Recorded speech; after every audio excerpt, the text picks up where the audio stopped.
I really didn't want this to be the first anime I talk about on this channel because it is far from being a favorite, and the second season just made me question a lot of things.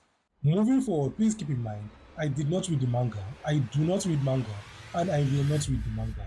I like to take the anime as they give it to me.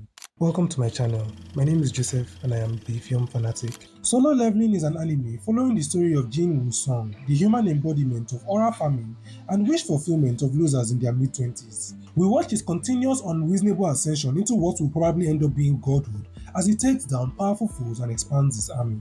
And yeah, his power scaling is unreasonable, but that isn't even my major problem with this show. Because at the end of the day, it is anime, and the more outrageous the premise, the better the show. And we see this clearly in the visuals because it is a glorious piece of animation. The fights are very interesting to watch, even though the formula is a little repetitive. I will still watch them more than once, even to the point that it's kind of a guilty pleasure now. I also know that if I don't, I will not remember a single thing because all those fights don't do shit for the story. My favorite fight in this show is still from season 1, and that is Jinwoo versus Igris. And that fight pisses me off because Jinwoo was not supposed to win that fight in any way, shape, or form. I don't like Jinwoo for a lot of reasons, and one of them is his serious MarySue effect.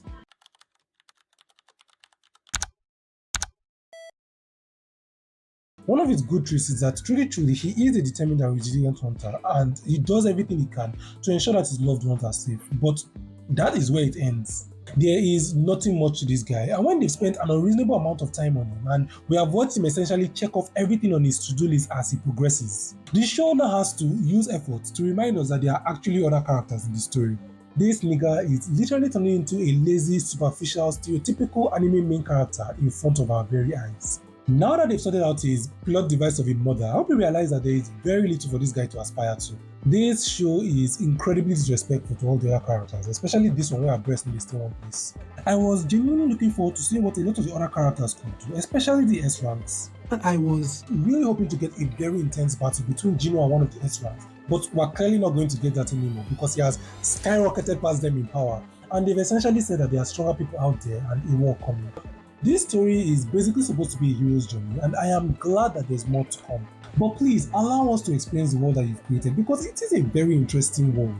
I love the concept of the hunters, the ranks, the demons, and the portals.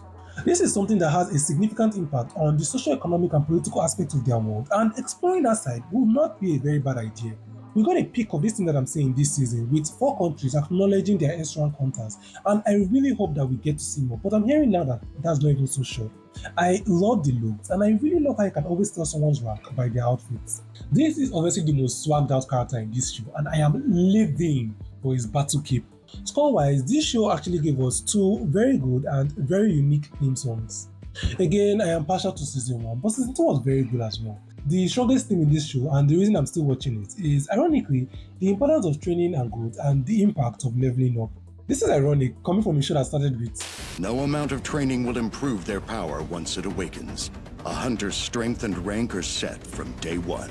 It is very difficult to undermine the value and significance of working on yourself, whether it's by training or mastering your abilities. Sidebar, one of the smartest things a comic book character has ever done is Eve going back to school to study architecture. Like I mentioned earlier, it is very impressive how Jinwoo always put his family first in all his hunting endeavors and kept going, even when he shouldn't. I also really liked as even as he kept going, Jinwoo acknowledged that he should still keep trying to get stronger, which is what any sensible person would do. This show also does justice, addressing resilience and trauma. Trauma is a big deal in this show because that first portal raid or whatever is essentially a horror movie.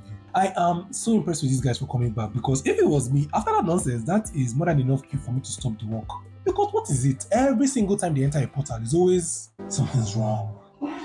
When has it ever gone right? In conclusion, this show is a generous 6.5. If you want to watch spectacular animation, glorious action and fight sequences, and you have a power fantasy, then you should probably watch this. You will definitely enjoy it. But you will definitely be disappointed if you're expecting depth, solid characterization, or unique or original story progressions. My toxic relationship with anime is one of the reasons I don't talk about it as much on this channel. I've only seen 3 anime this year, and that's Zenshu, this one, and Sakamoto Days. Feel free to mention anything you would like me to check out or talk about, and also let me know if you'd like to see more anime content on this channel. Please, before you leave, honor me with a little like, and I will be very grateful. Check out some of my other videos for a variety of content, and Support my channel by sharing this video with people that you know would love to see it. Your support means the world to me, and this channel has only gotten this far because of people like you. In case you didn't know, I am a fiction writer with my debut novel, For the Condemned, coming out in Easter of next year. If you want to check out some of my short stories online, they are mostly spooky fantasy stories that are richly dependent on West African mythology. All the links are in the description box below. Don't worry, you will definitely see me soon.